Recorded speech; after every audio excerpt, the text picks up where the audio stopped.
जय हिंद साथियों। हिंदी साहित्य के ऑप्शनल के वीडियो लेक्चर संख्या 15 और फिन आईएएस के यूट्यूब चैनल पे आप लोगों को स्वागत है। और यहाँ पे आप देख रहे हैं कि हिंदी साहित्य ऑप्शनल का जो हम वीडियो लेक्चर संख्या 15 है उसमें देखेंगे कि प्रश्न पत्र 1 के खंड ख के हिंदी साहित्य का इतिहास जो लिखा हुआ है सिलेबस, हम उसको पढ़ने जा रहे हैं। ठीक है, तो आज जो है इसके अंतर्गत पहला टॉपिक जो है हमारा हिंदी साहित्य की प्रासंगिकता और महत्व तथा हिंदी साहित्य के इतिहास लेखन की परंपरा। ये जो सिलेबस में लिखा हुआ है इसी की हम चर्चा करने जा रहे हैं। तो पहला जो पॉइंट इसमें हम देखेंगे, भूमिका देखेंगे, हिंदी साहित्य की प्रासंगिकता और महत्व को देखेंगे, हिंदी साहित्य के इतिहास लेखन की परंपरा देखेंगे और फिर निष्कर्ष को देख करके मतलब कि लिख करके हम समाप्त करेंगे। ये दोनों छोटा पॉइंट है, ये तो थोड़ा बड़ा पॉइंट है, तो इसको हम विस्तार से हम चर्चा करने जा रहे हैं। हम वही यानी कि यहाँ पे इसको पढ़ने से पहले अगर हम मोटिवेशनल विचार की बात करें जो कि अनुशासन से संबंधित है, तो यहाँ पे लिखा गया है हम वही बनते हैं जो हम बार बार करते हैं, इसलिए उत्कृष्टता कोई कार्य नहीं बल्कि एक आदत है। ये कथन जो है अरस्तु का है, ये विचार अरस्तु का है, यानी कि ये अनुशासन से संबंधित विचार है। और इसका मतलब हो जाता है कि हमें वही कार्य बार बार दोहराना चाहिए जो हम आगे करने वाले होते हैं, जो हमें हमारी जो है प्रथम प्रायोरिटी मतलब प्रथम प्राथमिकताएं होती है। ठीक है, तो उसी को हम उसी कार्य को हम बार बार करते हैं, दोहराते हैं और हम आदत बना लेते हैं। तो इस कारण से यहाँ पे कहा गया हम वही बनते हैं जो हम बार बार करते हैं, इसलिए उत्कृष्टता कोई कार्य नहीं है। उत्कृष्टता जो है कोई कार्य नहीं बल्कि एक आदत है। ठीक है, तो ये अरस्तु का विचार है। आप इसको निबंध में निबंध लेखन में 250 मार्क्स के निबंध लेखन होता है, उसमें भी कोटेशन को आप यूज कर सकते हैं और एथिक्स में भी आप यूज कर सकते हैं। ठीक है, तो ऐसे कोटेशन आप एथिक्स में भी प्रयोग कर सकते हैं जहाँ पे आपको ज़रूरत महसूस होता है। तो चलिए हम एक बाय एक पॉइंट को पढ़ना स्टार्ट करते हैं बिना कोई देरी किए। ठीक है, तो अब पेन और पेपर उठाएंगे और लिखना चालू करेंगे। बिना पेन और पेपर के कुछ भी नहीं होता। ठीक है, गप सप हंसी मजाक की बातें, ये किताबों की बातें जो यानी कि ये जो है एग्ज़ाम की पास करने के लिए नहीं होता है, एक इंटरटेनमेंट होता है। ठीक है, तो यहाँ पे कलम चलना चाहिए। मेंस के लिए अगर चला रहे हैं, मेंस के लिए पढ़ रहे हैं तो कलम चलना चाहिए, केवल और कलम कलम देखता है। ठीक है, समझ करके आपको पीएचडी हासिल नहीं करना है, समझता तो सब है। ठीक है, तो यहाँ पे समझते हुए कलम चलाना है। तो यहाँ पे पहला हम क्या पॉइंट लिखने वाले हैं, तो भूमिका अर्थात जिसको कि परिचय भी कह देते हैं। परिचय, पहले तो हम इसका परिचय देखेंगे। तो परिचय के अंतर्गत जो हमें पहला पॉइंट लिखना है वो लिखना है कि जैसे कि इसमें हम बात करते हैं हिंदी साहित्य की प्रासंगिकता की।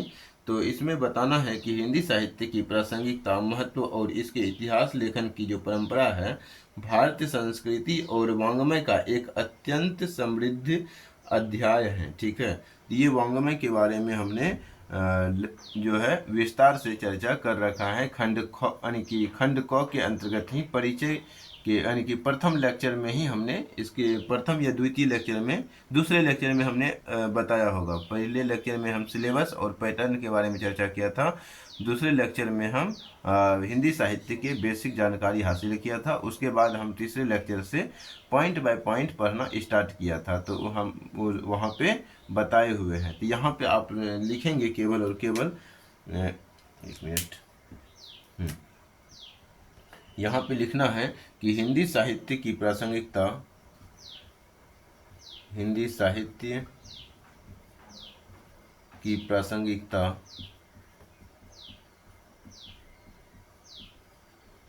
हिंदी साहित्य की प्रासंगिकता और महत्व, यानी कि प्रासंगिकता को हम महत्व दे सकते हैं, अपने शब्दों में बनाना है। तो प्रासंगिकता, महत्व और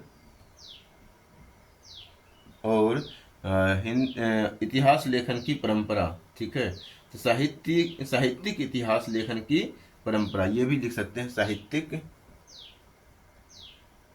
साहित्यिक इतिहास लेखन की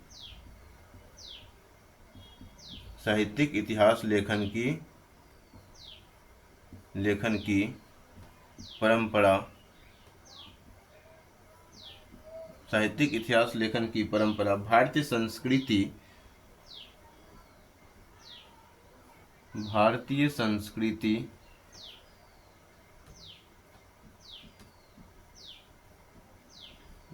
संस्कृति जो है भारतीय संस्कृति और वाङ्मय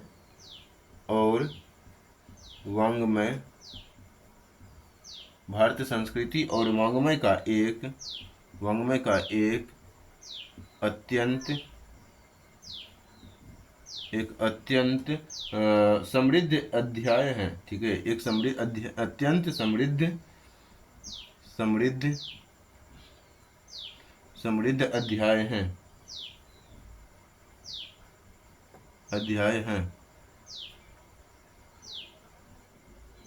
ठीक है, तो ये पॉइंट आप लिख सकते हैं, यानी कि भूमिका के अंतर्गत या फिर परिचय के अंतर्गत। उसके बाद हम ये भूमिका हालांकि छोटा ही लिखा जाता है, और छोटा ही भूमिका जो होता है, परिचय जो होता है, प्रभावी माना जाता है। ठीक है, तो परिचय अपना अब आप दे रहे हैं, तो परिचय को जितना आप शॉर्ट कर सकते हैं। ठीक है, और जब उनकी फिर बैकग्राउंड के बारे में बताना होता है, तब हम उसमें विस्तार से जाते हैं। तो अब हम बैकग्राउंड की बात करते हैं, जो कि हिंदी साहित्य की प्रासंगिकता और महत्व से संबंधित पॉइंट हमने बताया था। उस पॉइंट को हेडिंग दे करके आप आगे लिखेंगे। इसको हम हटा देते हैं। भूमिका ये हमारा कंप्लीट होता है।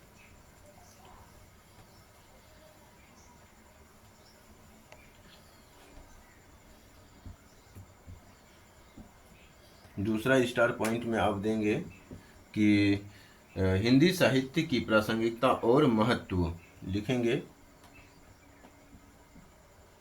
हिंदी साहित्य की प्रासंगिकता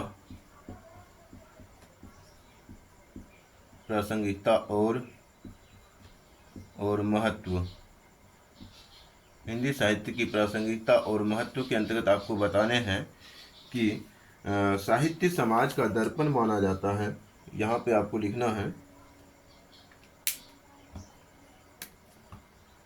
साहित्य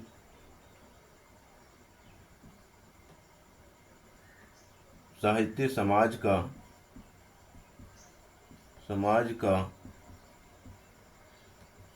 दर्पण माना जाता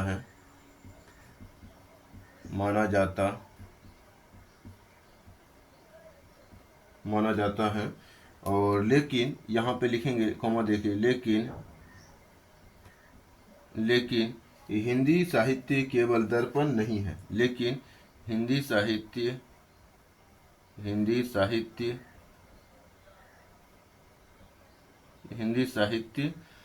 केवल दर्पण नहीं है,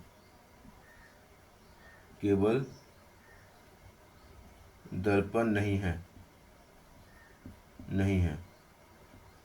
ठीक है, केवल दर्पण नहीं है, यानी कि यहाँ पे बिंदा नहीं देंगे कि हिंदी साहित्य केवल दर्पण नहीं है। ठीक है, और लिखेंगे बल्कि यह समाज को दिशा देने वाला, बल्कि यह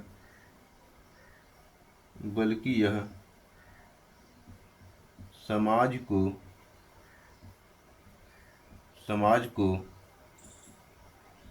दिशा देने वाला समाज को दिशा देने वाला मार्गदर्शक भी है। मार्गदर्शक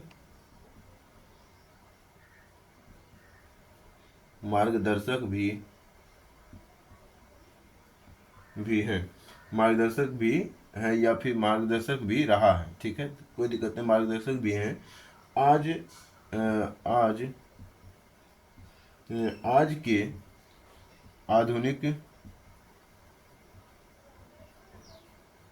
के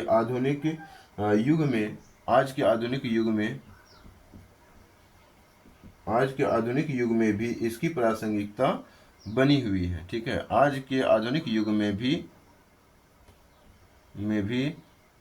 इसकी प्रासंगिकता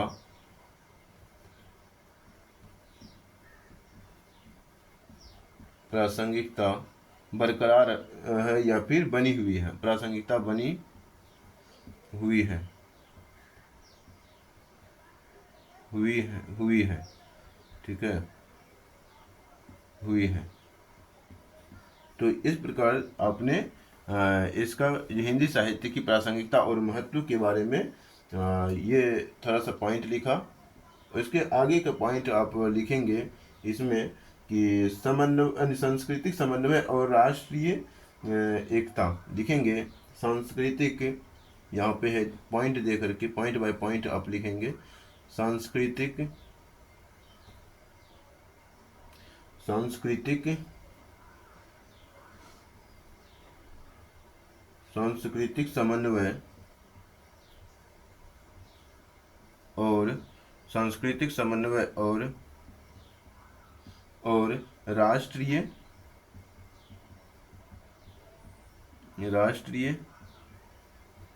एकता, ठीक है। तो यहाँ पे आपको लिखना है कि हिंदी साहित्य ने हमेशा विविधता में एकता का संदेश दिया। हिंदी साहित्य ने हमेशा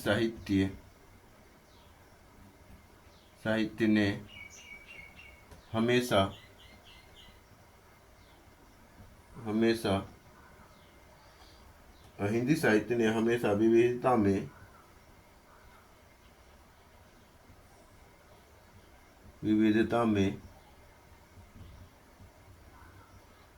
एकता का संदेश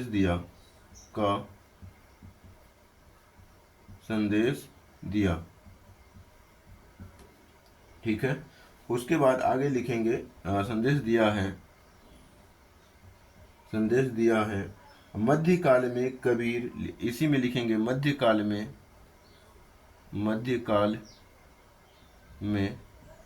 एक बार नज़र डाल लेते हैं आप लोगों को, सब ठीक ठाक तो दिख रहा है।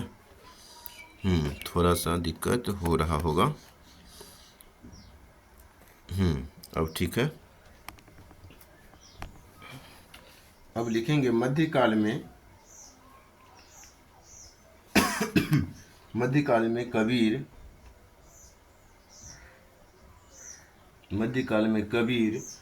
कॉमा दे करके लिखेंगे आगे कबीर जायसी, यानी कबीर कॉमा मलिक मोहम्मद जायसी भी लिख सकते हैं पूरा नाम।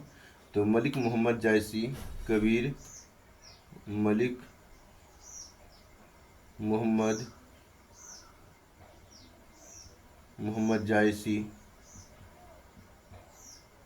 मोहम्मद जायसी, कॉमा तुलसी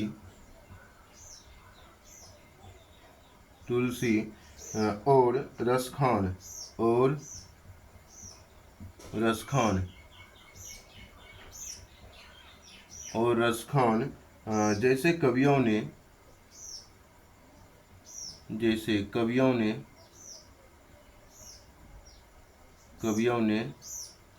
जैसे कवियों ने धर्म और जाति की दीवारें, इसको थोड़ा हम हटा देते हैं, ऊपर लिखते हैं। यहाँ तक आपने लिख लिया होगा, हम ये मान के चल रहे हैं।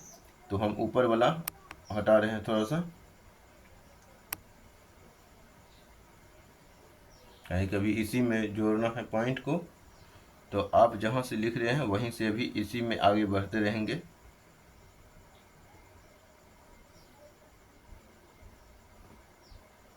यानी कि जैसे कवियों ने क्या किया, तो जाति की दीवारों, यानी कि धर्म और जाति की दीवारों को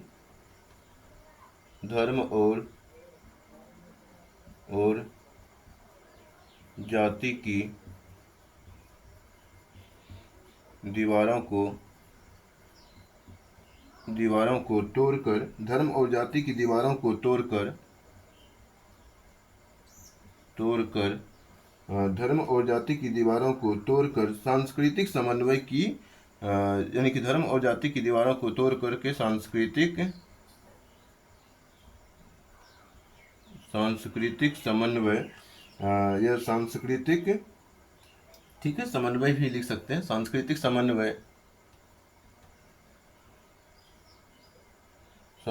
समन्वय की नींव रखी, ठीक है। तो संस्कृति समन्वय की नींव रखी, तो यहाँ पे पूर्ण विराम दे देंगे और फिर लिखेंगे आज के दौर में यह सामाजिक समरसता बनाए रखने के लिए बेहद प्रासंगिक है। तो आज के दौर में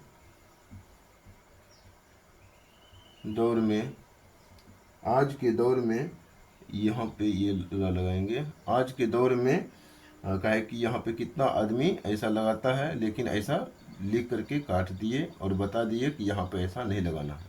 ठीक है, तो आज के दौर में ये छोटी छोटी अगर गलतियाँ करते हैं तो यहीं से आपको सुधार भी देखने के लिए मिल जाएगा। तो आज के दौर में लिखेंगे आज के दौर में यह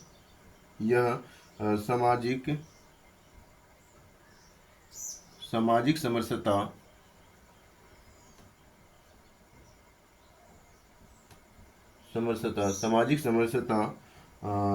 बनाए रखने के लिए सामाजिक समरसता या सामाजिक भाईचारा भी बोल सकते हैं। सामाजिक भाईचारा या समरसता बनाए रखने के लिए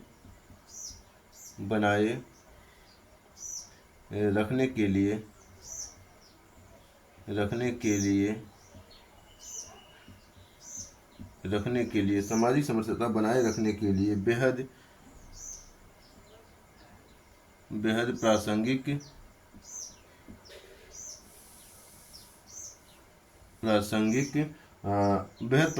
है। ठीक है, जान पड़ता है या प्रासंगिक है, डायरेक्ट भी लिख सकते हैं, प्रासंगिक है। ठीक है, तो ये सांस्कृतिक समन्वय और राष्ट्रीय एकता की हमने चर्चा की। इसके अंतर्गत हिंदी साहित्य की प्रासंगिकता और महत्व के अंतर्गत इसके बाद हम दूसरा पॉइंट ये ऐसे ही पॉइंट में हम चर्चा करेंगे।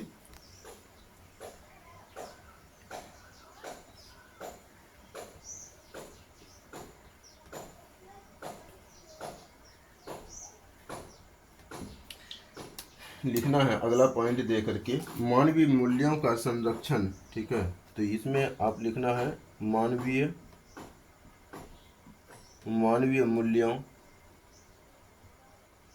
मूल्यों का संरक्षण। मानवीय मूल्यों का संरक्षण इसमें बताना है कि उपयोगितावादी और भौतिकवादी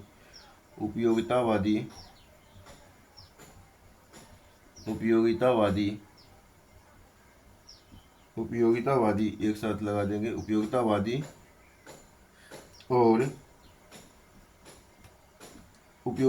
और भौतिकवादी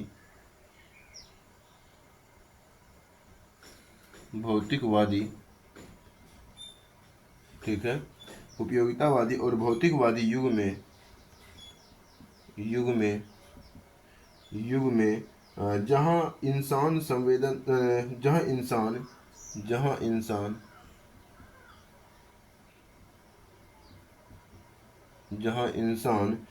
संवेदन शून्य होता जा रहा है। संवेदन शून्य होता जा रहा है यानी कि यहाँ पे लिखे उपयोगितावादी और भौतिकतावादी युग में जहाँ इंसान संवेदन शून्य होता जा रहा है, वहाँ प्रेमचंद, वहाँ लिखेंगे वहाँ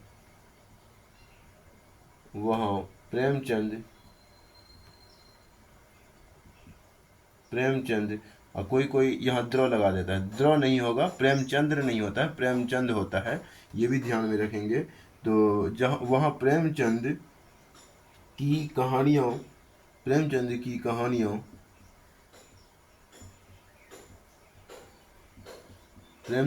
कहानियों एवं उपन्यास जैसे ब्रैकेट में लगा देंगे कि गोदाम, जैसे कफन और गोदाम, जैसे कफन, आगे चल के पढ़ेंगे इन कहानियों को और उपन्यासों को। तो जैसे कफन और गोदान, जैसे कफन और गोदान मतलब यहाँ पे क्या बताया आपने कि वहाँ मानी कि जहाँ पे उपयोगितावादी या फिर भौतिकतावादी युग में जहाँ इंसान संवेदन शून्य होता जा रहा है, वहाँ प्रेमचंद की कहानियों एवं उपन्यास, जैसे कि कहानियों की बात करें तो कफन है और गोदान जो है एक प्रकार का उपन्यास है। तो प्रेमचंद की कहानियाँ एवं उपन्यास, उसके बाद लिखेंगे कि प्रेमचंद की कहानियाँ एवं उपन्यास, उसके बाद कॉमा दे करके लिखेंगे रेणु की, फणीश्वर नाथ रेणु पूरा नाम लिख देते हैं, फणीश्वर फणीश्वर नाथ रेणु, फणीश्वर नाथ रेणु की, फणीश्वर नाथ रेणु के उपन्यास के लगा देंगे, के उपन्यास, फणीश्वर नाथ रेणु के उपन्यास, यानी कि उपन्यास और निराला निराला के निराला के यानी कि निराला की रचनाएं या फिर निराला की कविताएं, निराला की कविताएं, कविताएं लिखना ज़्यादा बेहतर रहेगा, कविताएं, निराला की कविताएं हमें करुणा, सहानुभूति और मानवीय मूल्यों की याद दिलाती हैं। तो यहाँ पे लिखेंगे कविताएं कविताएं हमें करुणा करुणा सहानुभूति सहानुभूति सहानुभूति और मानवीय मूल्यों को, मूल्यों की याद दिलाती हैं,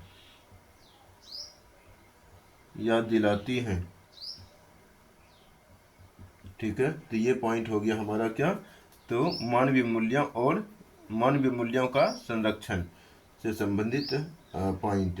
इसके बाद अगला पॉइंट दे करके लिखेंगे कि वैश्विक पहचान और अस्मिता से संबंधित पॉइंट भी है। तो इसमें लिखेंगे प्रासंगिकता और महत्व जो है इसी में आ जाएगा अगला पॉइंट।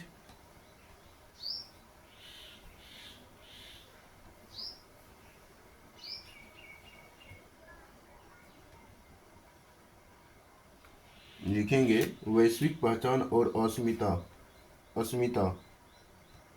वैश्विक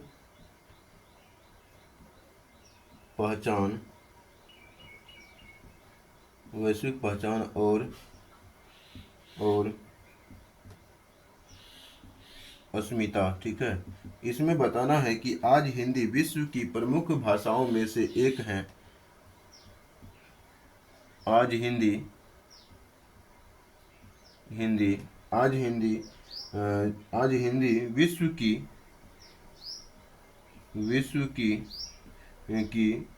की प्रमुख भाषाओं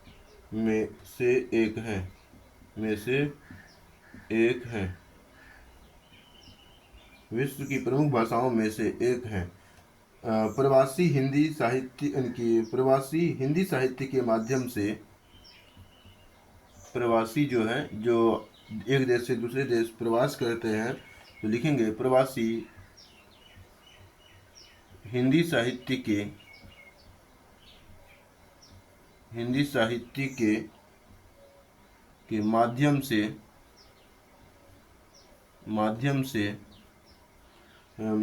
वैश्विक मंच पर भारतीय सोच, प्रवासी हिंदी साहित्य के माध्यम से वैश्विक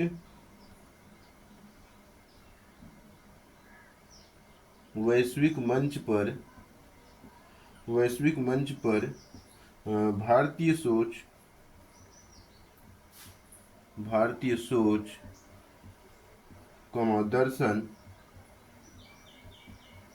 दर्शन और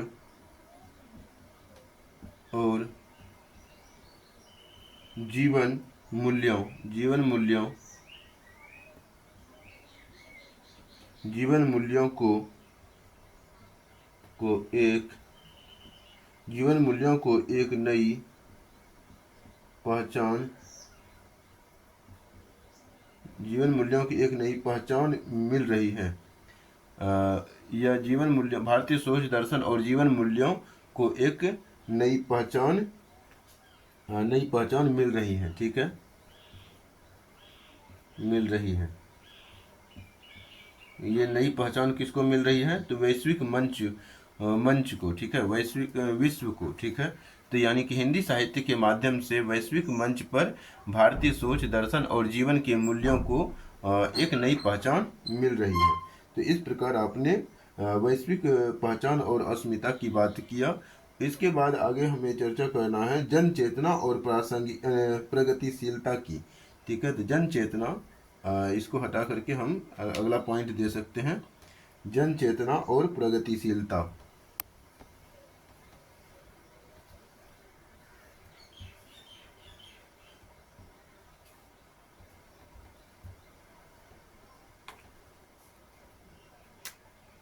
लिखना है जन चेतना, जन चेतना, जन चेतना और जन चेतना और प्रगतिशीलता,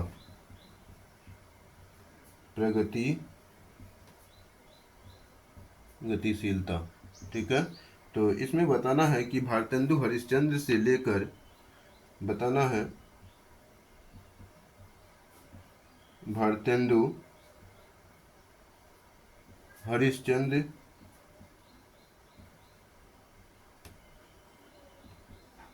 भारतेंदु हरिश्चंद्र से लेकर मुक्तिबोध और नागार्जुन तक, मुक्तिबोध और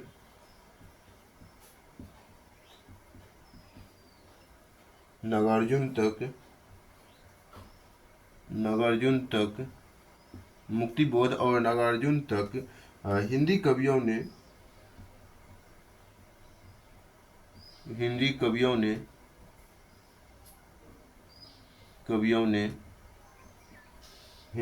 ने हमेशा सत्ता के,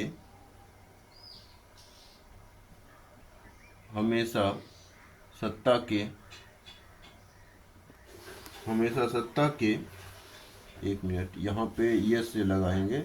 ठीक है, हमेशा सत्ता के शोषण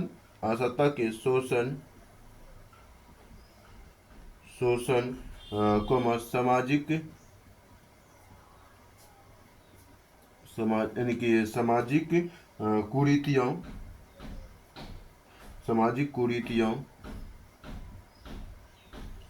कुरीतियों और अन्याय के खिलाफ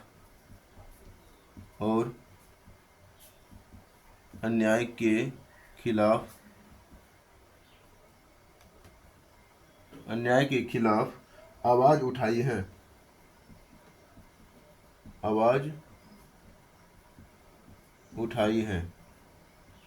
ठीक है, तो ये आपने लिखा जन चेतना और प्रगतिशीलता के बारे में।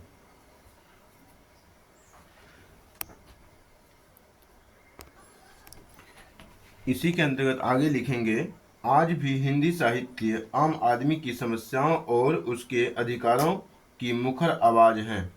तो इसमें लिखना है आज भी हिंदी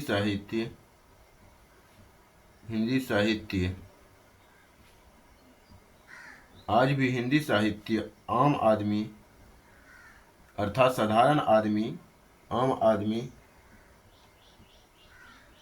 आदमी की समस्याओं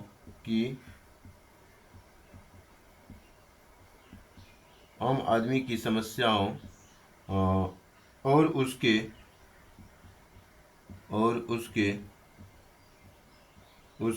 अधिकारों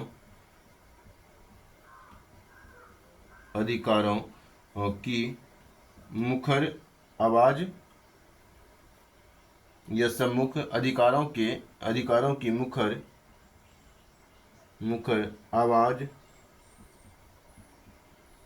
आवाज बनी हुई है, आवाज बनी हुई है, बनी हुई है। तो इस प्रकार से आपने जन चेतना और प्रगतिशीलता की भी चर्चा कर लिया, किसके अंतर्गत, प्रासंगिकता और महत्व के अंतर्गत। ठीक है, अब जो हम आगे बढ़ेंगे, हिंदी साहित्य के इतिहास लेखन की परंपरा की बात करेंगे। अब ये हमारा हिंदी साहित्य की प्रासंगिकता और महत्व कंप्लीट होता है। अगला पॉइंट आप स्टार पॉइंट में देंगे, ये पॉइंट हमारा कंप्लीट हो चुका है।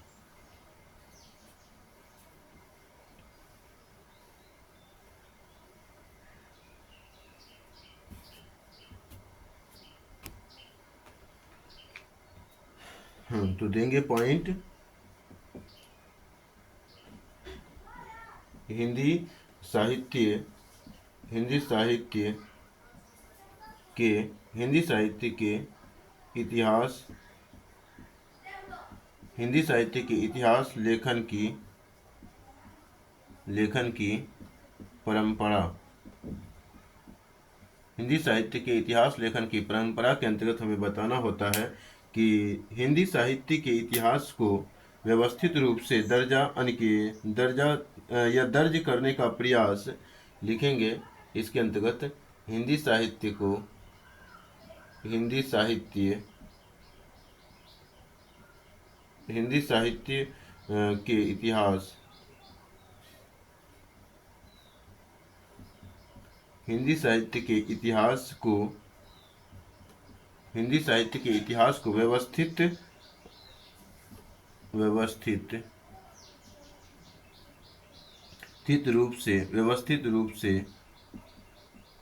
रूप से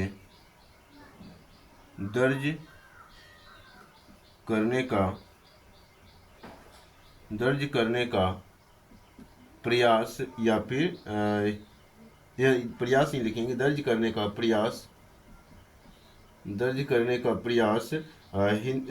है, दर्ज करने का प्रयास 19वीं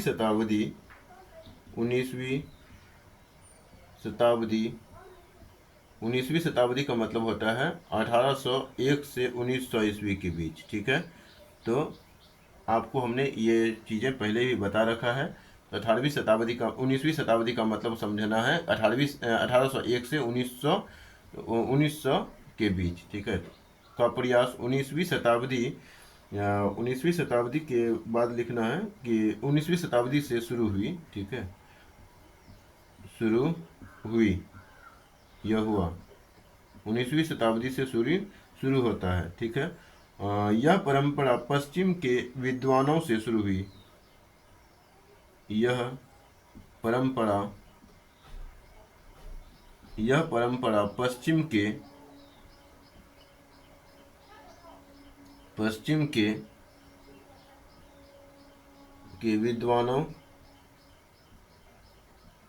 विद्वानों से शुरू हुई।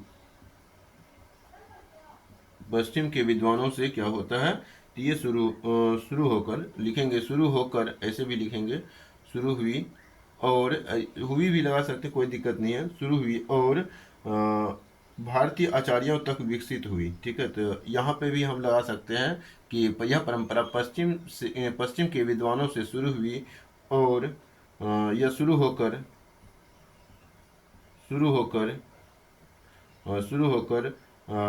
भारतीय आचार्यों तक भारतीय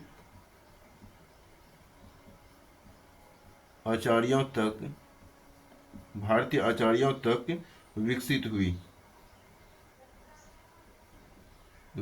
हुई। ठीक है, तो ये बात आप यहाँ पे करेंगे। इसके बाद आगे लिखना है कि इसके प्रमुख चरणों को इस प्रकार समझा जा सकता है। तो यहाँ पे ये भी लिख सकते हैं, कोई दिक्कत नहीं है। तो यहाँ पे लिखेंगे इसके चरणों को, या इसके प्रमुख चरणों को प्रमुख चरणों को, यानी कि इतिहास लेखन की, साहित्यिक इतिहास लेखन की जो चरण है उसको हम प्रमुख चरणों के अंतर्गत बात करेंगे। इसके प्रमुख चरणों को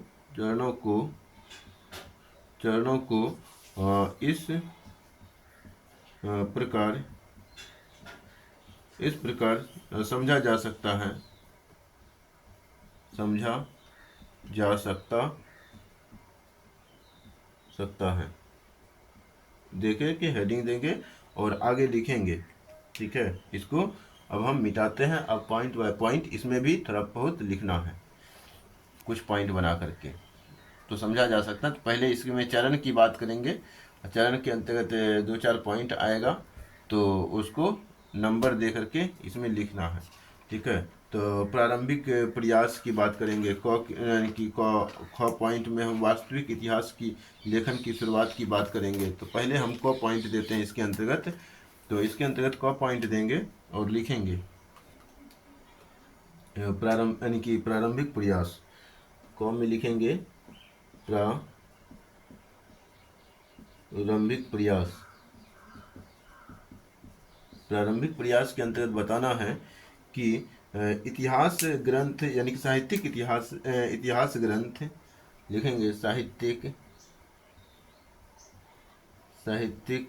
इतिहास ग्रंथ, साहित्यिक इतिहास ग्रंथ या साहित्यिक इतिहास लिखे जाने से पहले, या ग्रंथ, ठीक है, ग्रंथ लिखे जाने, साहित्यिक इतिहास के ग्रंथ या साहित्यिक इतिहास ग्रंथ लिखे जाने से पहले भी, लिखे जाने से पहले भी कुछ ऐसी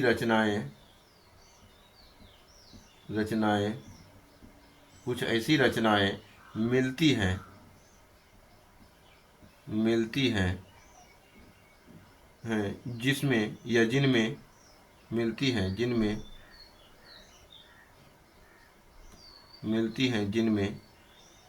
यहाँ पे कोमा नहीं भी लगाएंगे चलेगा, ठीक है। मिलती हैं जिनमें कवियों का परिचय था, जिनमें कवियों का परिचय था, ठीक। जैसे गोकुलनाथ की 84 वैष्णव की वार्ता, इसमें लिखेंगे कॉमा दे करके। जैसे गोकुलनाथ की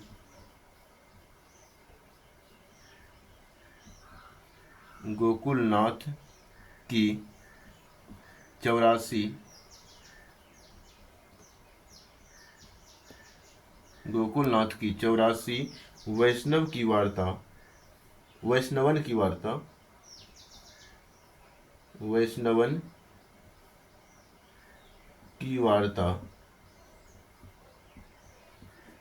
वैष्णवन की वार्ता, इसको इन्वर्टेड कॉमा में, यानी कि सिंगल इन्वर्टेड कॉमा में बंद कर देंगे। और यहाँ पे और लिखेंगे नाभादास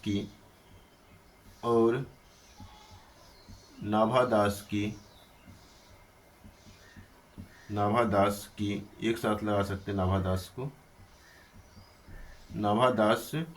नाभादास की भक्तमाल,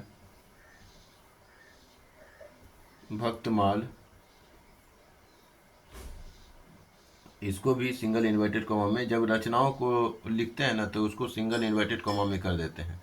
तो यानी कि नाभादास की भक्तमाल, ये दोनों इसमें लिख देंगे। यानी कि साहित्यिक इतिहास ग्रंथ लिखे जाने से पहले भी कुछ ऐसी रचनाएं मिलती हैं जिनमें कवियों का परिचय था। कवियों की परिचय किसमें था? तो गोकुलनाथ के 84 वैष्णवन की वार्ता में और नाभादास की भक्तमाल में। तो ये इसमें इन दोनों में कवियों का परिचय है। तो इस प्रकार से लिख करके आपने पूर्ण विराम दिया और आगे इसमें लिखना है लेकिन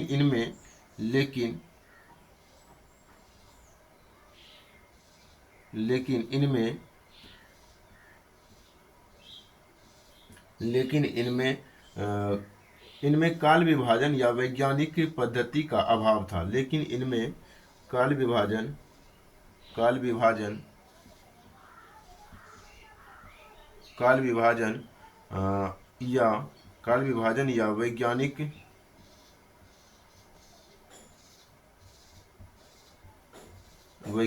पद्धति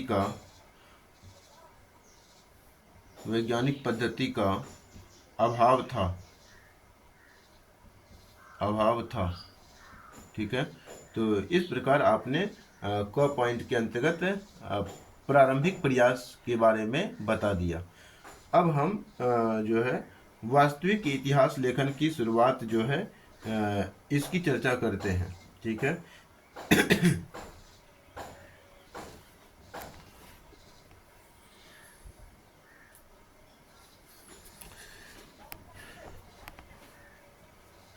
तो अब हम इसको हटा रहे हैं।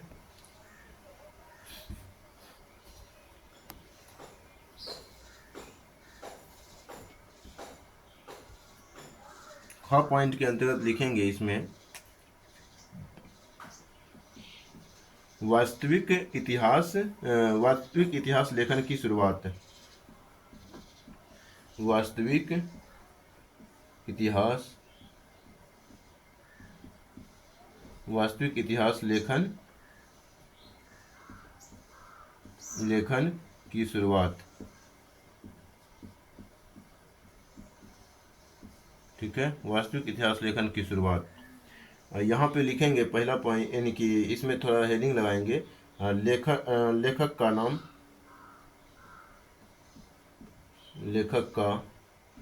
नाम। दूसरा पॉइंट में देंगे ग्रंथ का नाम। और तीसरा पॉइंट में देंगे इसमें मुख्य विशेषताएं।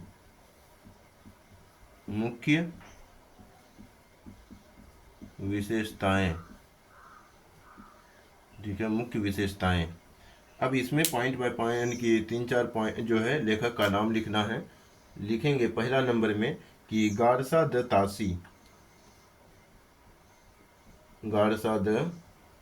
तासी। ठीक है, इसके अंतर्गत लिखना है ये जो इसके जो ग्रंथ का नाम है इश्तवाड़। थोड़ा सा जटिल है थोड़ा, लेकिन कुछ जटिलताएं भी आप लोगों को याद रख करके चलना ही पड़ेगा। ठीक है, और यहाँ पे लिखेंगे इश्तवाड़ द ल। ठीक है, इस मतलब अब नाम यानी ग्रंथ का नाम है तो करना भी क्या है, तो इसको एज इट इज इसी रूप में याद कर लेना है। इश्तवाड़ दल या दल करके याद रख सकते हैं। इश्तवाड़ दल अलग अलग लिख देंगे, हालांकि इश्तवाड़ दल लिटरेत्यूर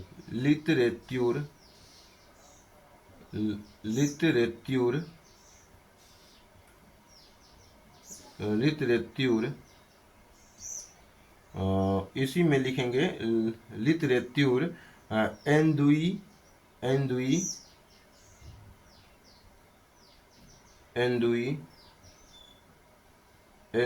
ए हिंदुस्तानी।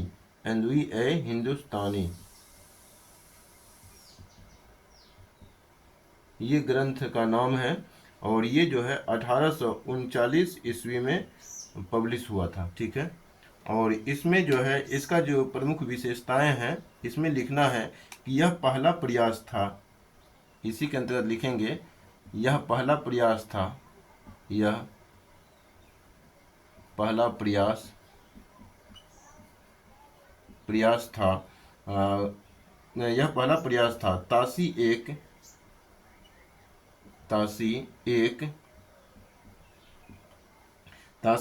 फ्रांसीसी विद्वान थे। तासी एक फ्रांसीसी विद्वान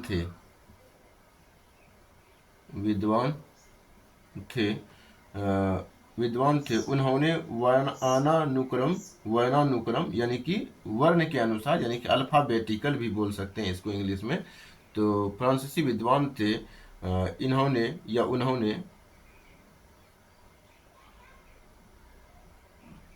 उन्होंने वर्णानुक्रम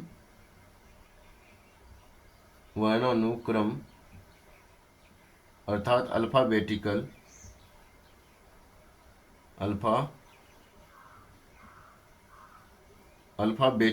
क्रम अल्फ़ाबेटिकल पद्धति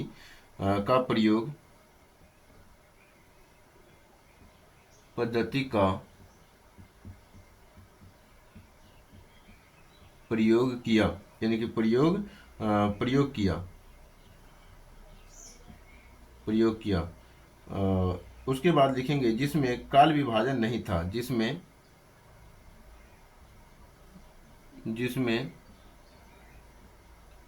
काल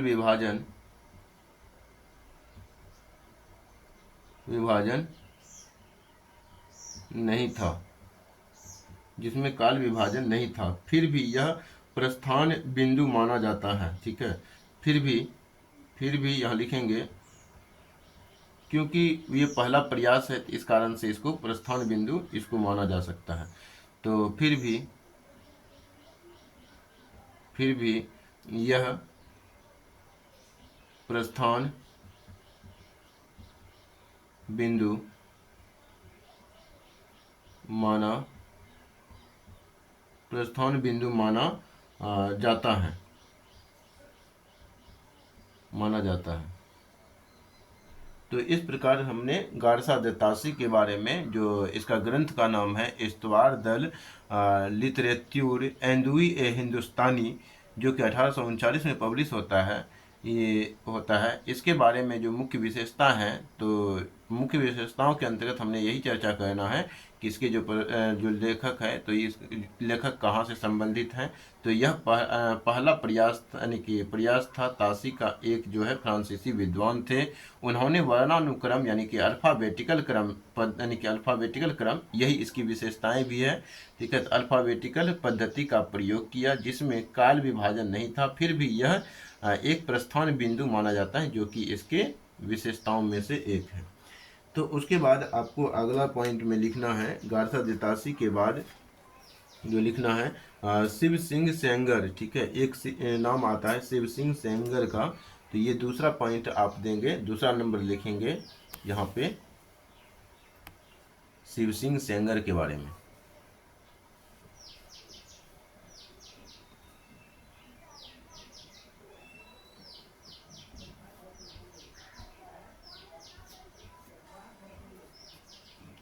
लिखेंगे दूसरा नंबर में शिव सिंह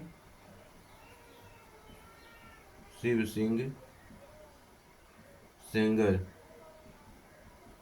इसके जो ग्रंथ का नाम है वो है शिव सिंह सरोज। शिव सिंह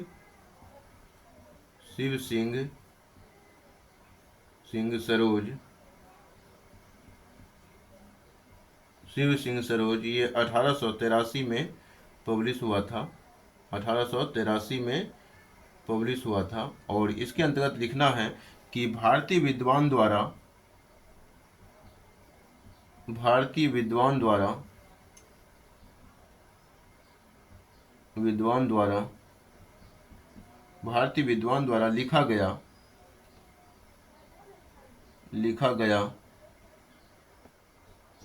लिखा गया पहला इतिहास ग्रंथ, पहला इतिहास ग्रंथ। इसमें लगभग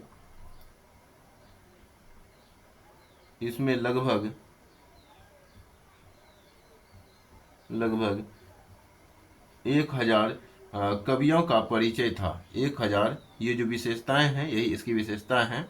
इसमें लगभग 1000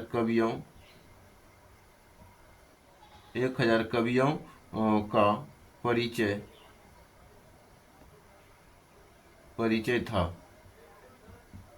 था। ठीक है, लेकिन वैज्ञानिकता की इसमें भी कमी पाई गई। लेकिन वैज्ञानिकता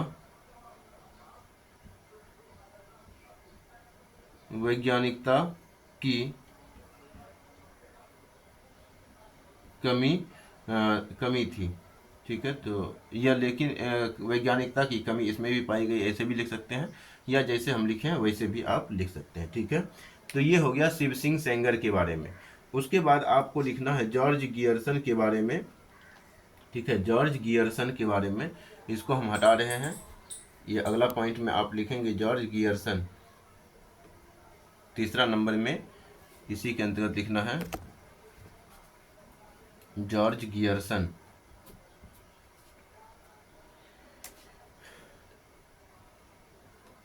तीसरा नंबर में लिखेंगे जॉर्ज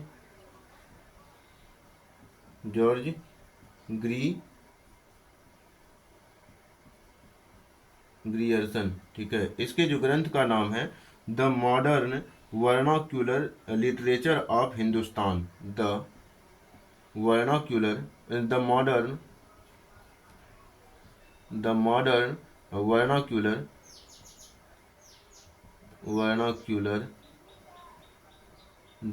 वर्नाक्यूलर लिटरेचर ऑफ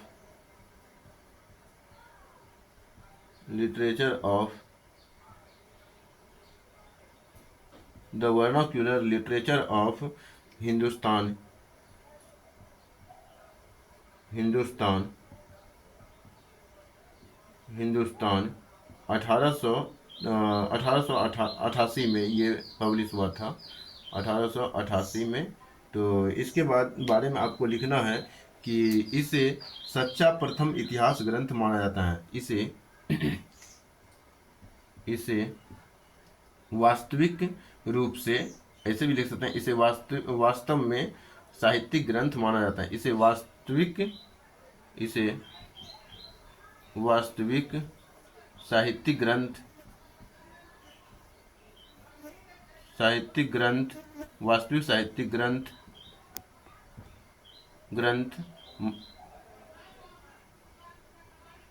ग्रंथ माना जाता है।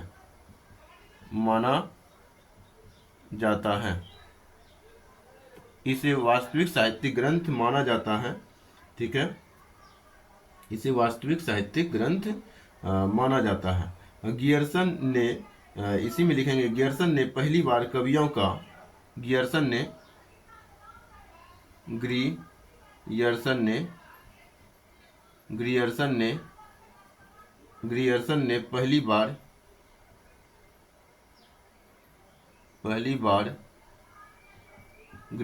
पहली बार कवियों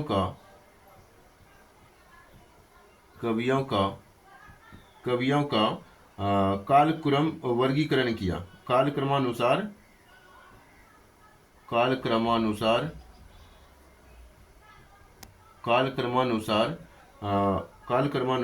वर्गीकरण किया,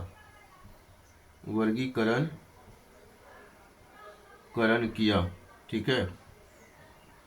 इसी में आगे लिखना है कि और भक्ति काल को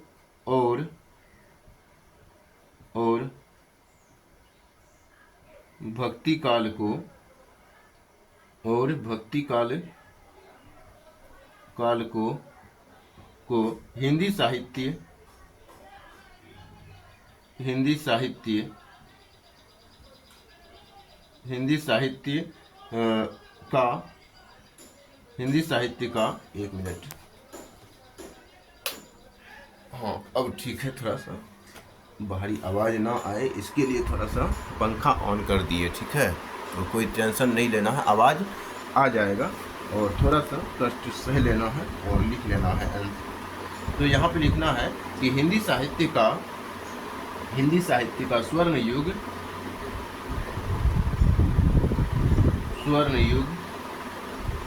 हिंदी साहित्य का स्वर्ण युग घोषित किया,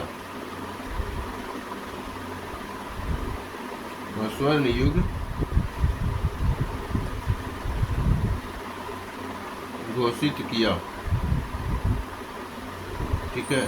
तो ये बातें हैं, तो मुख्य विशेषताओं के अंतर्गत हमने ये बात पूरा कंप्लीट कर लिया, ठीक है। अब हम मिस्र बंधु की बात करते हैं। चौथा नंबर पे मिस्र बंधु आता है, तो मिस्र बंधु की चर्चा कर लेते हैं। उसके बाद ये हमारा वास्तविक इतिहास लेखन की जो शुरुआत है, 6 पॉइंट कंप्लीट हो जाएगा। उसके बाद हम 2 पॉइंट में हम जाएंगे। तो ये तीसरा पॉइंट देने के बाद चौथा पॉइंट लिखेंगे इसी के अंतर्गत।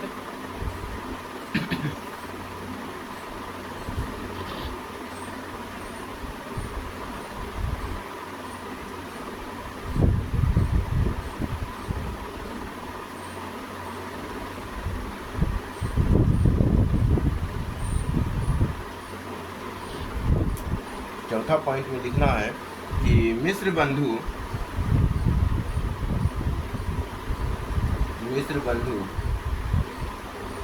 इसकी जो रचना का नाम है, ग्रंथ का नाम है, वो मिस्र बंधु विनोद है। मिस्र बंधु विनोद, ये जो है पब्लिश हुआ था 1913 में। ठीक है, इसकी जो अगर मुख्य विशेषता की बात करें तो 3 भाइयों की जो है ये मिस्र बंधु, मतलब मिस्र यानी कि 3 भाई को मिला करके 3 मिस्र बंधु, इसीलिए इसका नाम पड़ा है। लेखक का नाम जो है 3 भाई है, 3 भाई मिल करके जो है इसमें प्रमुख योगदान दिया था मिस्र विनोद में। तो इसमें लिखेंगे 3 भाइयों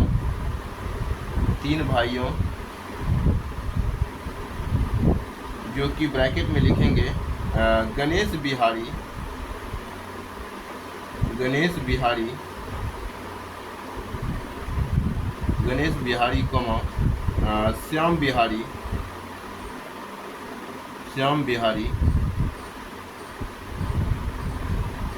श्याम बिहारी, एक मिनट, गणेश बिहारी, श्याम बिहारी ऐसे होता है ना, ठीक है, श्याम बिहारी और सुखदेव बिहारी। ठीक है, सुखदेव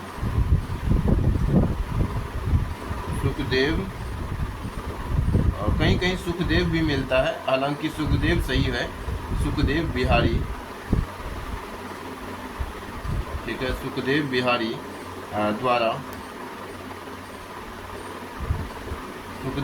द्वारा लिखित है।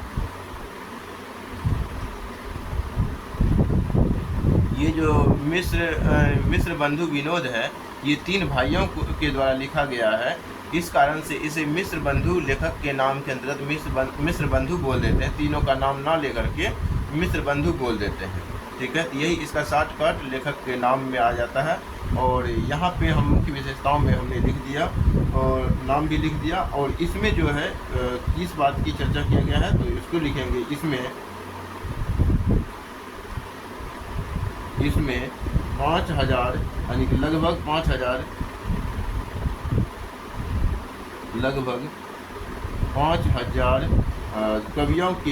कवियों को इसने या इसमें लगभग 5000 कवियों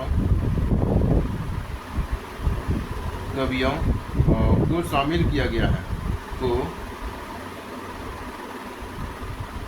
शामिल किया गया है।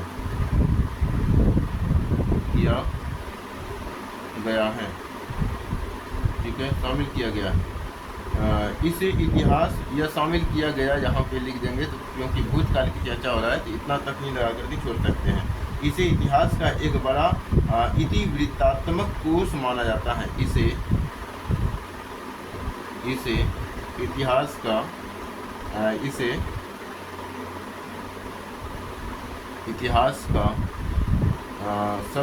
इतिहास का सबसे बड़ा या एक बड़ा, या लिख देंगे सबसे बड़ा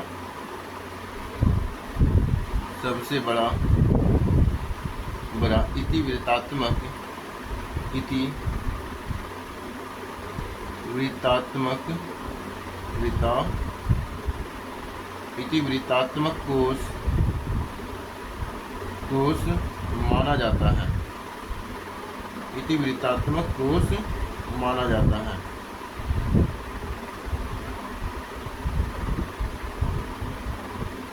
है। इस प्रकार हमने 6 पॉइंट की संपूर्ण जानकारी हासिल कर दिया है। यानी कि 6 पॉइंट के बारे में हमने वास्तविक इतिहास लेखन की शुरुआत जो है कहाँ से होता है, तो हम इसकी चर्चा कर लिए हैं। ठीक है, आगे हम चर्चा करेंगे प्रौढ़ और वैज्ञानिक काल। ठीक है, जिसको कि स्वर्ण काल के रूप में भी जाना जाता है, उसकी अब हम चर्चा करेंगे 2 पॉइंट में।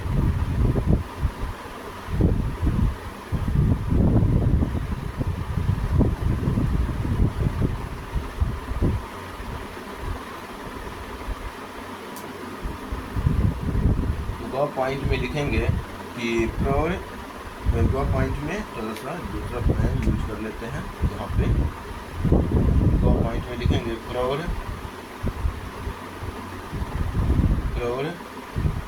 और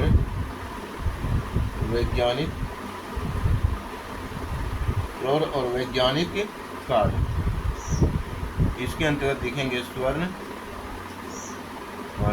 काल।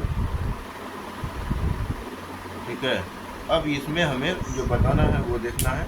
मिस्र बंधुओं के बाद हिंदी साहित्य के इतिहास लेखन को लिखेंगे। इसमें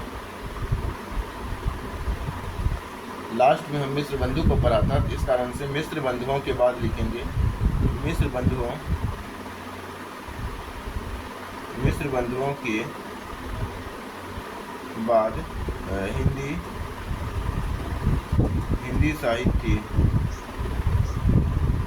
मिस्र बंधुओं के बाद हिंदी साहित्य का इतिहास, हिंदी साहित्य का इतिहास 1929। ठीक है, मिस्र बंधुओं के बाद अर्थात हिंदी साहित्य का इतिहास जो है 1929 के दौर से हम देखते हैं। तो इसमें हमें बताना है कि शुक्ल जी का इतिहास ग्रंथ आज भी हिंदी साहित्य का लाइट हाउस माना जाता है। यहाँ पे हमें पहला पॉइंट में बताना है या तो एक मिनट थोड़ा इसको बढ़ा ही देते हैं। ठीक है, तो पहले एक पॉइंट हम जोड़ लेते हैं ऊपर में। तो मिस्र बंधुओं के बाद हिंदी साहित्य के इतिहास लेखन को सबसे, मिस्र बंधुओं के बाद थोड़ा यहाँ पे अगर लिख लिए होंगे तो उसको थोड़ा एक कलम चला देंगे उसके ऊपर, गिजमिज नहीं करना है। ठीक है, तो लिखेंगे मिस्र बंधुओं के बाद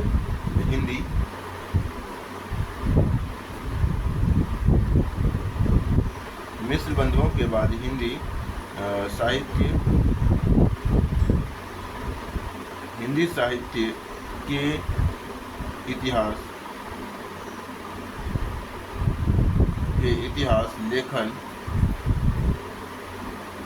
लेखन को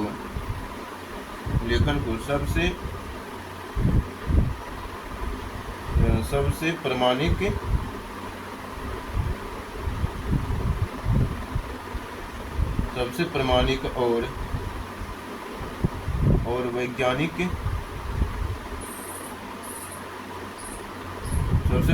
और वैज्ञानिक दिशा मिली।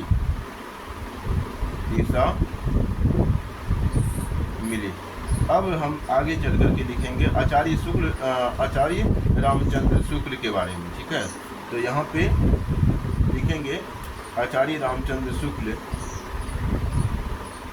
आचार्य रामचंद्र शुक्ल, जो कि हिंदी साहित्य का इतिहास लिखा है 1929 में। हिंदी साहित्य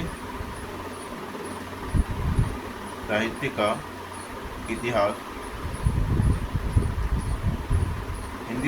इतिहास, ये 1929 में इनके द्वारा लिखा गया, आचार्य रामचंद्र शुक्ल के द्वारा। अब हम इसमें पॉइंट जोड़ेंगे, तो इसके बारे में लिखेंगे शुक्ल जी का इतिहास ग्रंथ, साहित्यिक इतिहास ग्रंथ भी बोल सकते हैं। तो लिखेंगे शुक्ल जी का साहित्यिक इतिहास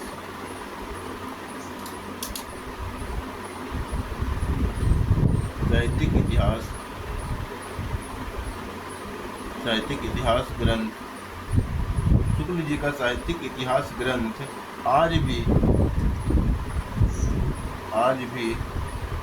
हिंदी साहित्य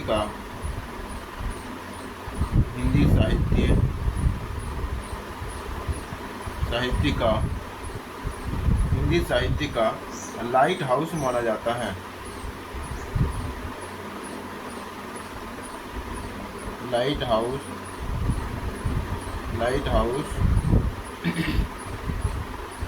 माना जाता है। ठीक है, उन्होंने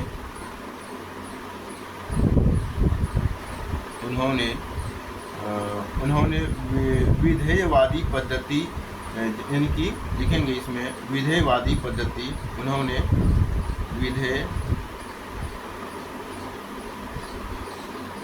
विधेयवादी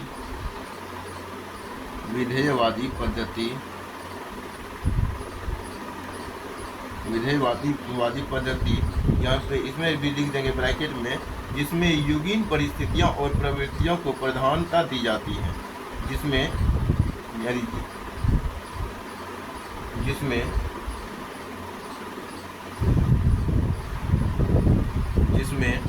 युगीन परिस्थितियां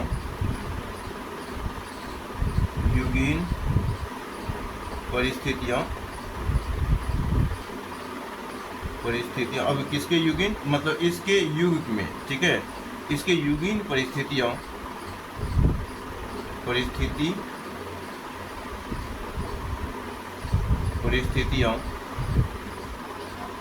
और प्रवृत्तियों को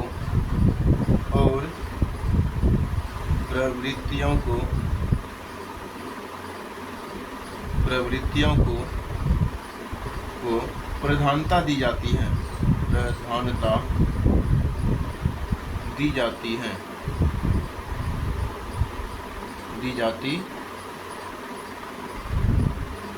ठीक है, प्रधानता दी जाती है। ब्रैकेट में इसको बंद कर देंगे, क्योंकि यहाँ पे आपने ब्रैकेट में लिया था इसको, ठीक है। तो जिसमें युगीन परिस्थितियों और प्रवृत्तियों को प्रधानता दी जाती है, ये किस में दिया जाता है? तो विधेयवादी पद्धति के अंतर्गत, ठीक है, विधेयवादी पद्धति। तो लिखेंगे लाइट हाउस माना जाता है, उन्होंने विधेयवादी पद्धति के बाद लिखना है कि प्रयोग किया, यानी कि विधेयवादी पद्धति का प्रयोग किया।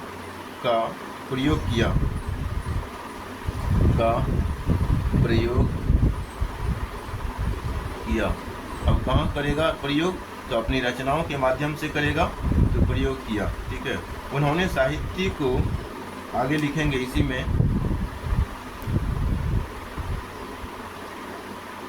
के अंतर्गत आगे लिखना है। उन्होंने साहित्य को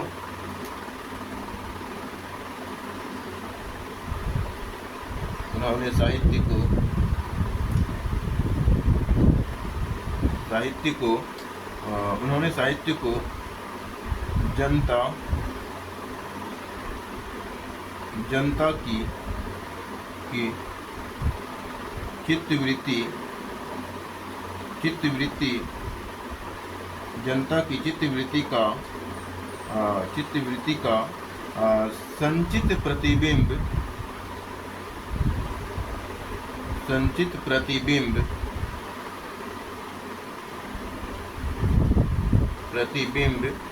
कहा, यानी कि प्रतिबिंब कहा, जनता की संचित प्रतिबिंब, ठीक है, कहा। और अत्यंत सटीक 4 कालों में विभाजन किया, ठीक है, और अत्यंत सटीक 4 कालों में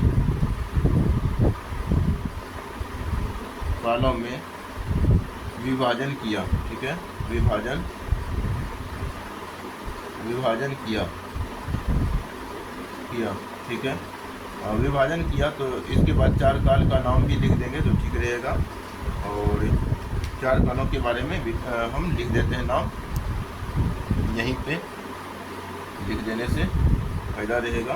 तो पहला जो काल लिखेंगे, पहला काल था वीर गाथा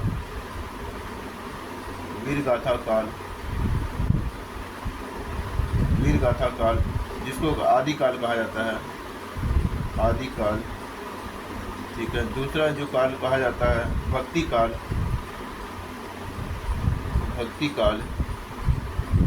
इसको कहा जाता है पूर्व मध्य, यानी मध्य काल के पहले की बात होता है। तीसरा में इसमें लिखेंगे रीति काल,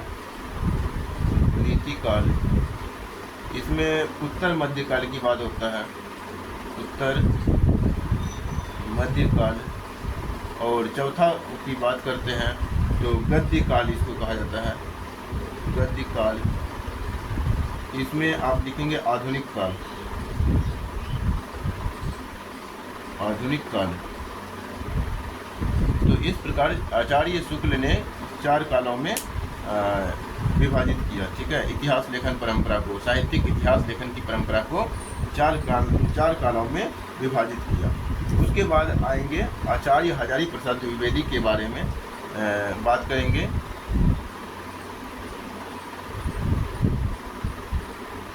जहाँ से लिख रहे हैं उसी में आगे आपको लिखते जाना है। आचार्य हजारी प्रसाद द्विवेदी लिखेंगे। आचार्य हजारी प्रसाद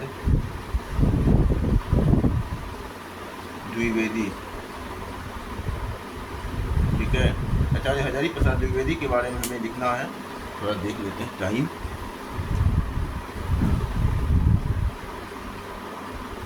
हालांकि टाइम तो हो चुका है, लेकिन देखते हैं कब तक हमारा क्लास चल पाता है। अगर होता है तो यहीं पे हम ख़त्म करके ही आगे बढ़ेंगे, मतलब क्लास को समाप्त करेंगे।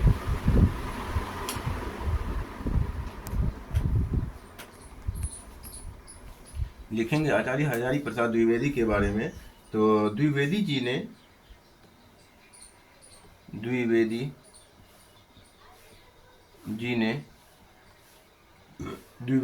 शुक्ल जी की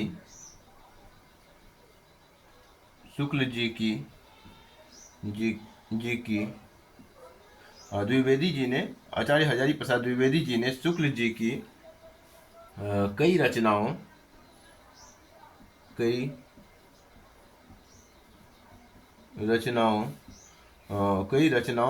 या कई मान्यताओं, ठीक है, ये ऐसे लिख देंगे, कोई दिक्कत नहीं है। रचनाओं नहीं लिख करके मान्यताओं लिखना को लिखेंगे।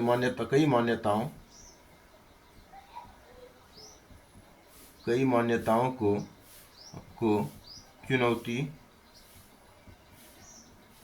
चुनौती दी। उन्होंने हिंदी साहित्य की भूमिका हिंदी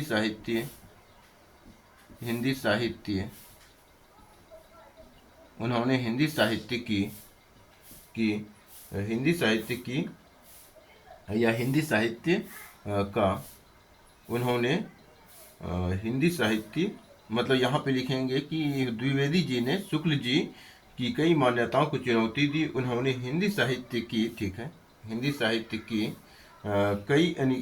की भूमिका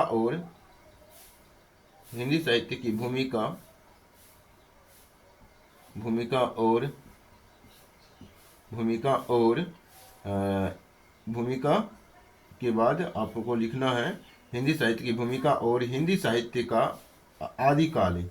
भूमिका और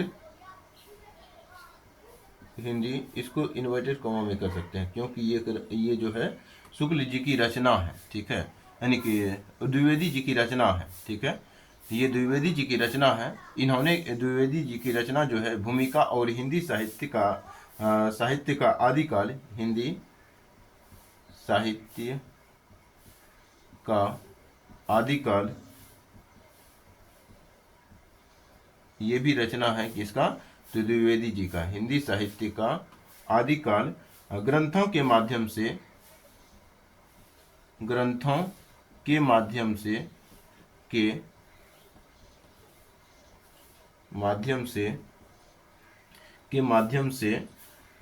जो है यह सिद्ध किया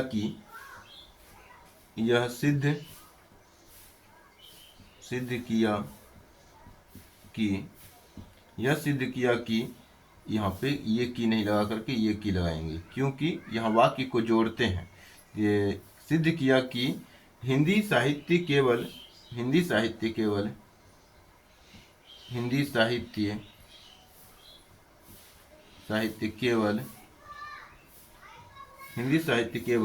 बिहारी, यानी कि हिंदी साहित्य केवल बिहारी नहीं बल्कि बाहरी लिखेंगे। हिंदी साहित्य केवल बाहरी यानी कि इस्लामी, बाहरी का मतलब इस्लामी यानी बाहरी आक्रमण की प्रतिक्रिया नहीं है, नहीं है। बाहरी आक्रमण,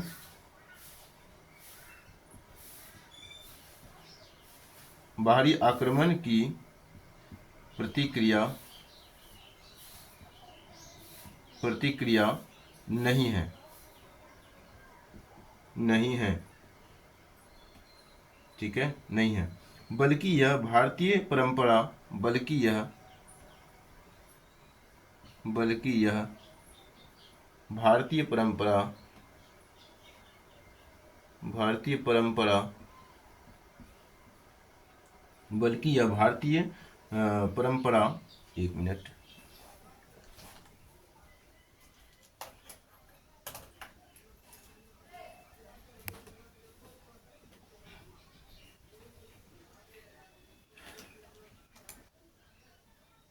बल्कि यह भारतीय परंपरा का स्वरूप विकास, स्वाभाविक विकास, स्वाभाविक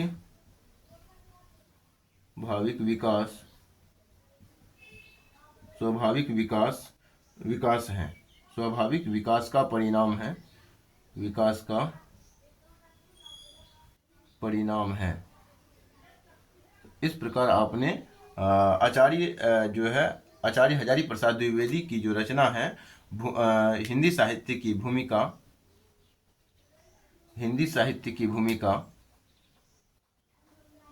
यहाँ पे आप लगाएंगे हिंदी साहित्य की भूमिका और हिंदी साहित्य का आदिकाल ग्रंथों के माध्यम से यह सिद्ध किया कि हिंदी साहित्य केवल बाहरी या फिर इस्लामी आक्रमण की प्रतिक्रिया नहीं है, बल्कि यह भारतीय परंपरा का जो है स्वाभाविक विकास का भी परिणाम है। ठीक है, आगे आपको लिखना है डॉक्टर राम कुमार वर्मा के बारे में थोड़ा सा और पॉइंट बचा हुआ है जो कि खत्म हो जाएगा 10 मिनट में, तो इसको हम खत्म ही कर लेते हैं आज। आचार्य हजारी प्रसाद द्विवेदी हमने के बारे में बता दिया है। आगे लिखेंगे, आगे लिखेंगे डॉक्टर राम कुमार वर्मा। ठीक है, डॉक्टर राम कुमार वर्मा, डॉक्टर राम कुमार वर्मा। ठीक है, इसमें लिखेंगे हिंदी साहित्य का आलोचनात्मक इतिहास, हिंदी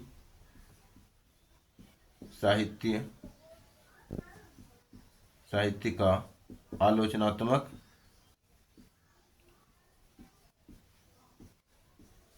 हिंदी साहित्य का आलोचनात्मक इतिहास,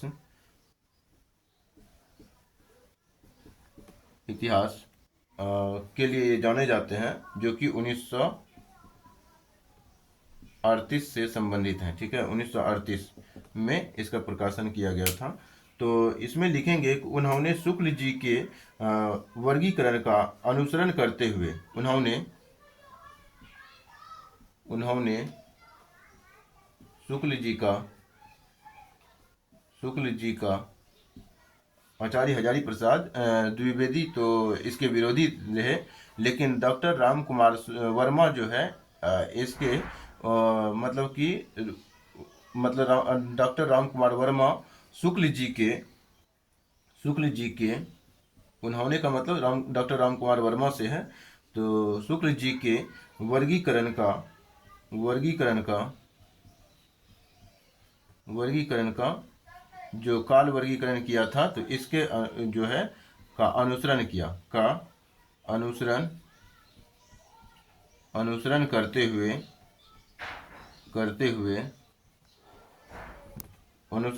हुए उसमें थोड़ा बदलाव किया, अनुसरण करते हुए उसमें थोड़ा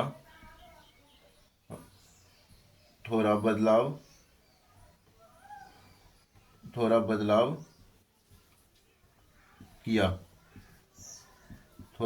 किया। ठीक है, और इसी में लिखेंगे और संधि काल, ठीक है, जो कि एक काल को दूसरे काल से जोड़ने का काम करता है, तो और संधि काल तथा चारण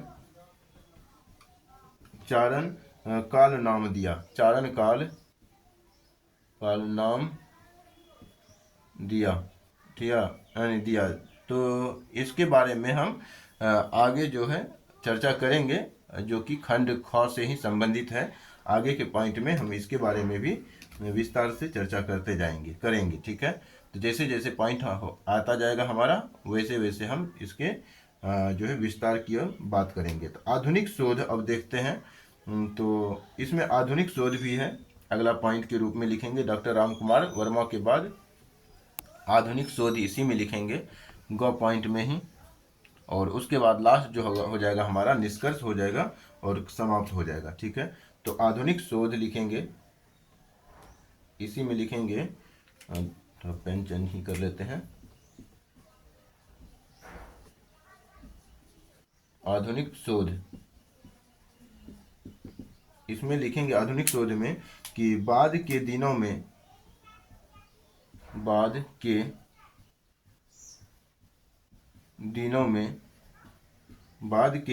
डॉक्टर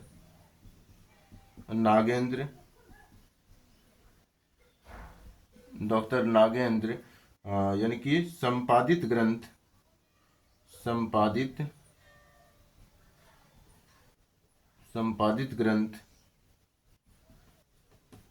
डॉक्टर नागेंद्र के द्वारा संपादित ग्रंथ, डॉक्टर बच्चन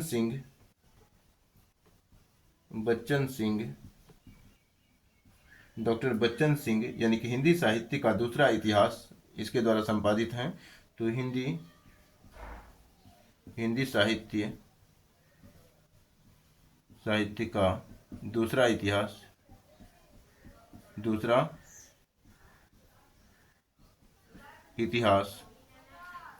इतिहास और डॉक्टर राम स्वरूप चतुर्वेदी और डॉक्टर राम स्वरूप चतुर्वेदी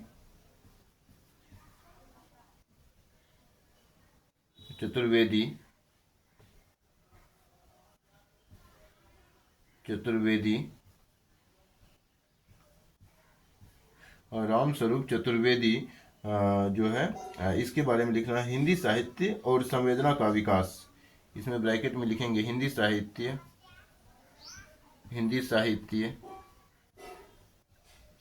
और संवेदना, हिंदी साहित्य और संवेदना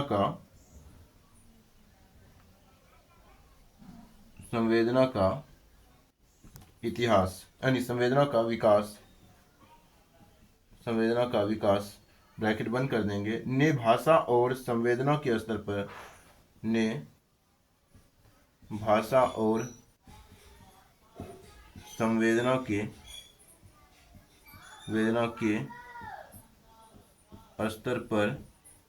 संवेदना के स्तर पर इतिहास को, यानी कि साहित्यिक इतिहास को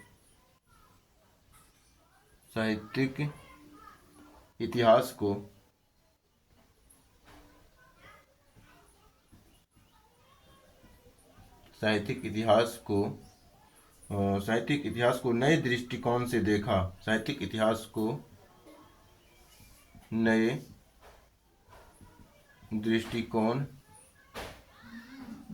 दृष्टिकोण से देखा। तो इस प्रकार से हमने आधुनिक शोध की बात कर लिया है। अब हम इसके जो है क्या बात करेंगे, तो निष्कर्ष की चर्चा हम करेंगे और इस लेक्चर को हम समाप्त करेंगे, ठीक है। तो लिखेंगे इसको थोड़ा सा अब हम हटा देते हैं, लिख लिया होगा आपने।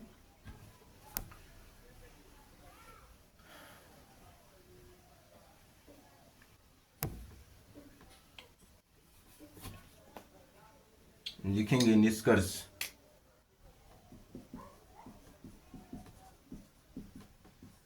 के अंतर्गत हमें लिखना है हिंदी साहित्य का इतिहास लेखन केवल हिंदी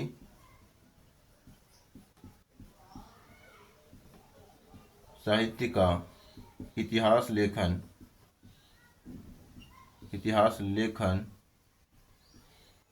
और हिंदी साहित्य का इतिहास लेखन केवल राजाओं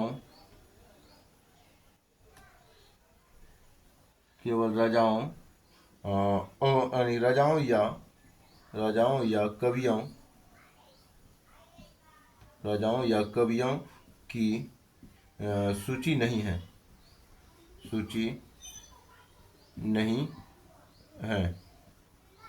बल्कि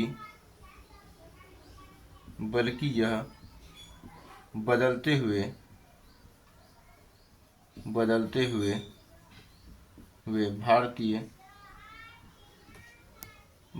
हुए भारतीय समाज के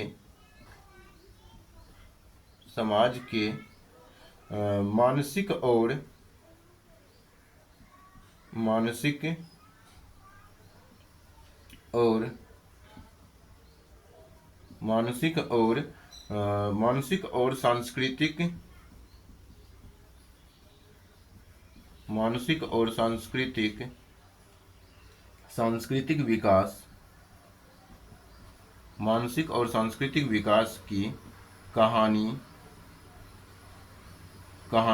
है। ठीक है। और इसकी प्रासंगिकता आज के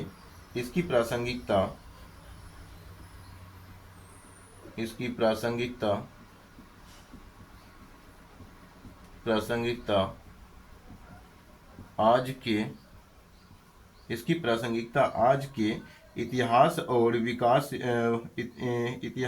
इसकी प्रासंगिकता आज के डिजिटल और वैश्विक युग में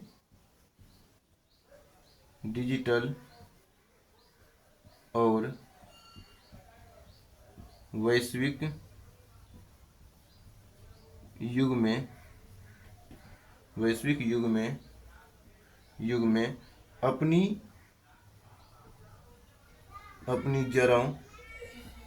जड़ों से जुड़े रहने और मानवीय बने रहने के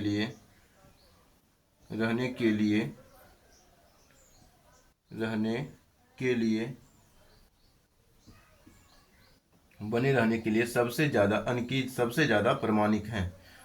सबसे ज़्यादा बने रहने के लिए सबसे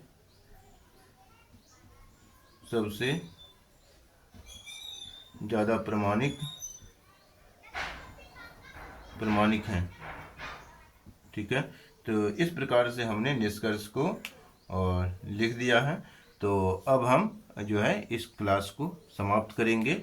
अगर आप लोगों को ये वीडियो लेक्चर अच्छा लग रहा हो तो आप चैनल को लाइक करें, यानी चैनल को सब्सक्राइब करेंगे, वीडियो को लाइक करेंगे और उसके बाद अपने सहपाठियों के बीच शेयर करेंगे। और हिंदी साहित्य से जो ग्रेजुएशन कर रहे हैं या फिर पीजी कर रहे हैं या पीएचडी कर रहे हैं, उन तक भी आप हमारा वीडियो पहुंचा सकते हैं।